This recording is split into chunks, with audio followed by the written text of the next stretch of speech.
Ellen DeGeneres has been getting a lot of hate on the internet recently. This video isn't meant to be a commentary on her one way or the other, but after seeing those hate videos, we thought you'd like to know the common types of jokes that make people dislike you, and some of the jokes you can make instead that will make people like you.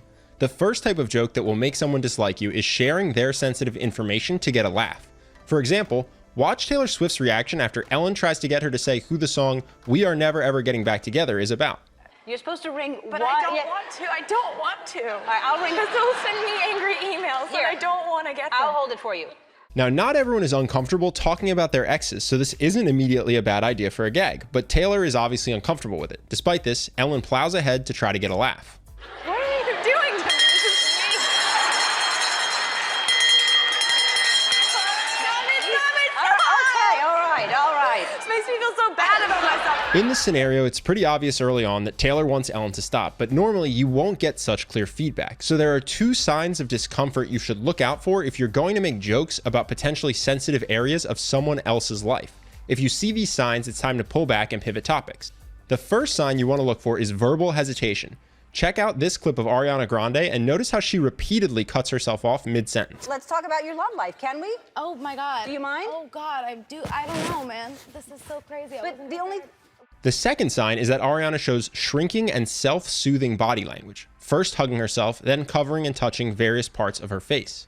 He was a dancer. No, he's a rapper. He was with you. We performed together on your show. We were babies. Body language like that is a clear cue to pull back and pivot to a different topic, but instead, Ellen plows ahead so she can tell her joke. And while the audience laughs, notice Ariana does not. He asked you something about him and you said, oh, I'm his homie, and now he's living in your homie.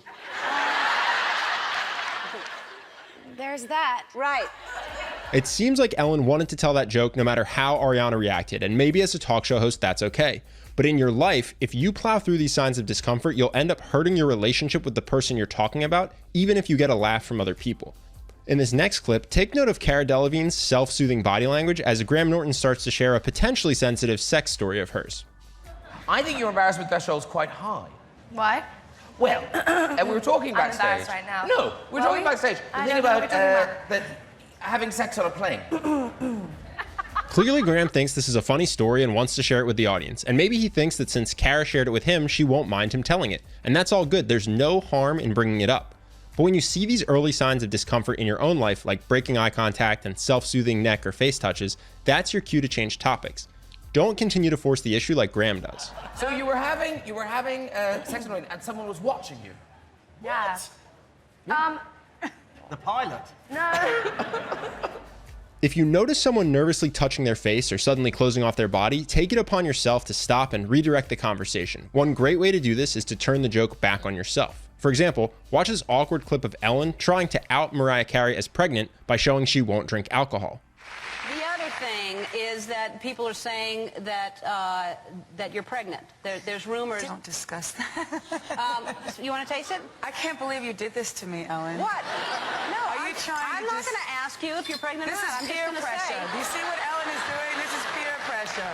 Right then, if Ellen had realized Mariah wasn't comfortable sharing and said something like, "Oh, you don't want to drink? Great, that means 2 for me."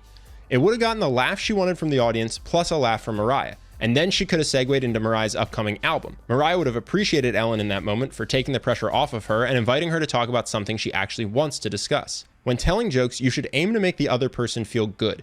Any negative emotion they experience will be linked back to you. This is the second mistake people sometimes make, making jokes designed to make the other person feel guilty. For example, in this clip, you'll see Ellen attempt to jokingly make Dakota Johnson feel guilty for not inviting her to a party. It does not go over well. How was the party? I wasn't invited. Actually, no, that's not the truth, Ellen. You were invited. Last time I was on the show, last year, you gave me a bunch of about not inviting you, but I didn't even know you wanted to be invited. Well, who doesn't want to be invited to a party? Well, I didn't even know you liked me. Of course I like you. But I did invite you and you didn't come. This is a surprisingly common joke that most people make when they're hurt or don't know how to communicate their frustration. But ironically, all you do with this joke is make the person want to spend less time with you than they already do. Ellen continues the joke after Dakota Johnson's co-star, Zach, mentions how great of a friend Dakota is. From Dakota's expression, you can see she's not enjoying this style of humor. That's good to hear. She's not a good friend of mine, but she's a good friend to you, and that's what matters. For another example, here's Jimmy Fallon trying the same joke with Robert Downey Jr. Crazy blowout from what I read. I guess my invitation lost in the mail. It's fine. But you know how to...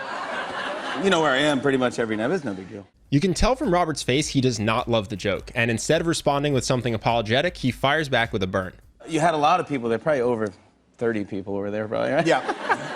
What's 31, you know? Yeah. You think about it. Yeah, you weren't invited. These jokes often become habits, which is why you want to be careful. You say them unthinkingly and then they backfire. If you catch yourself making jokes like this, your best bet is to change them out for jokes that make the other person feel good. The examples in this video aren't the norm for Ellen. She's actually quite good at making jokes that pretend to be teasing, but are really meant to elevate the other person, like here with Amy Adams. You're an amazing actress. You're not one, but 2 nominated films tonight you were in. That's just, that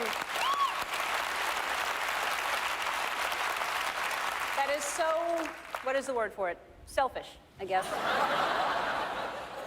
If you want help learning how to build this positive habit, you can check out our other video on Ellen, which we'll link to in the description. That said, not every joke has to be a compliment in order to be well received. There's nothing inherently wrong with teasing. In fact, this is how some of the closest friends interact with each other. But one situation that will often get you in trouble is when you're teasing someone of lower status than you. For a solid example of how social status affects the reception of your jokes, check out these 2 clips.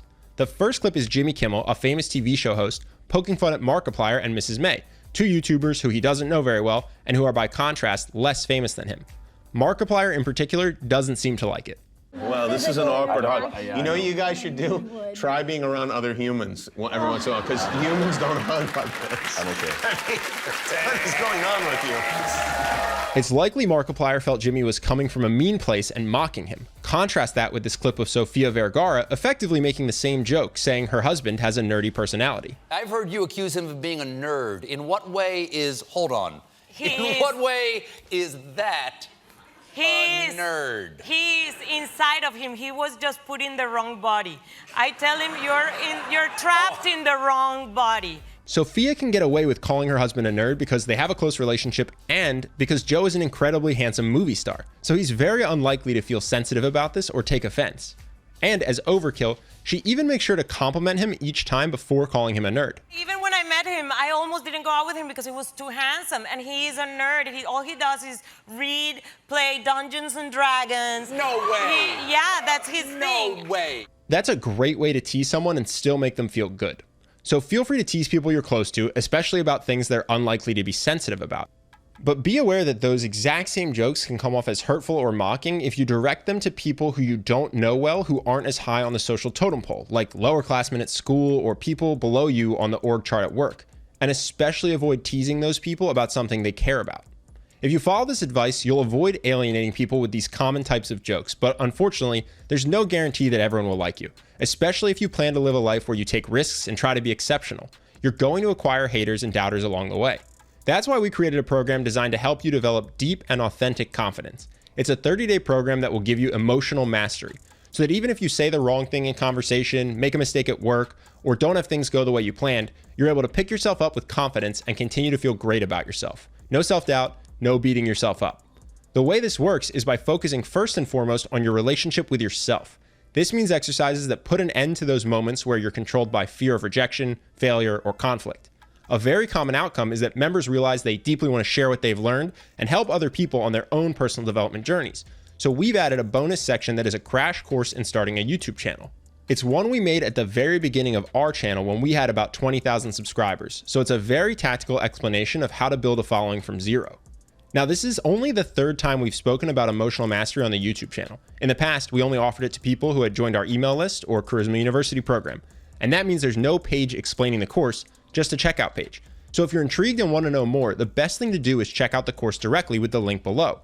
You can do that knowing that it comes with a 60-day money-back guarantee.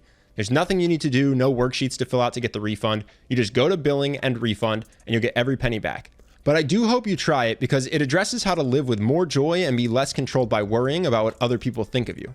If you'd like to join, click the link below. Either way, I really hope you enjoyed this video and I look forward to seeing you in the next one.